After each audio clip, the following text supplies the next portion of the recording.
2014 நான் பிரஜாபதி ரிஷியோகி அவர்களை சந்தித்தேன். என் வாழ்க்கையினுடைய ஒரு மிகப்பெரிய திருப்பு முனை அது அப்படின்னு சொல்லலாம். 2014 நான் சுவாமிஜி சந்தித்தேன் இல்லைங்களா. சுவாமிஜி சந்திச்சதுக்கப்புறம் ஒரு நாள் சுவாமிஜிட்டு நான் சொல்கிறேன், சுவாமிஜி நான் எதுக்காக பிறந்திருக்கேன்னு கேட்டேன். நான் எதுக்காக பிறந்திருக்கேன் அப்படின்னு கேட்டேன்.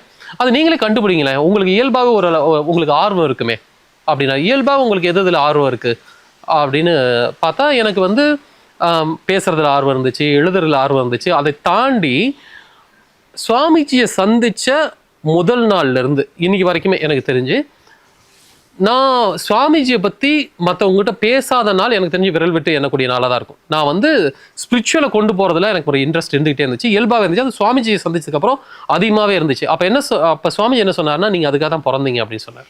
அது என்ன ஆச்சு அப்படின்னா, ஒரு வியாபாரத்துக்குள்ள ஐக்கியமாயிடுச்சு. நான் காய்ச்சல் வந்துட்டேன். அந்த நபர் காய்ச்சி கொடுத்த நபர் யாருன்னு எனக்கு தெரியல.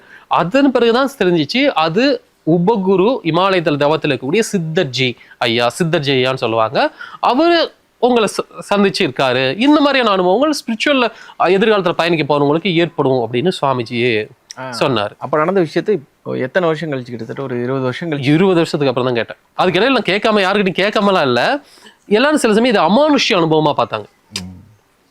அது ஒரு அமானுஷ்ய அனுபவம் பார்த்தாங்க. ஆனால் அது அமானுஷ்ய அனுபவம் இல்லைன்னு மட்டும் எனக்கு தெரியும். அமானுஷ்ய அனுபவமா இருந்துச்சுன்னா அது வேற மாதிரி இருந்திருக்கும்.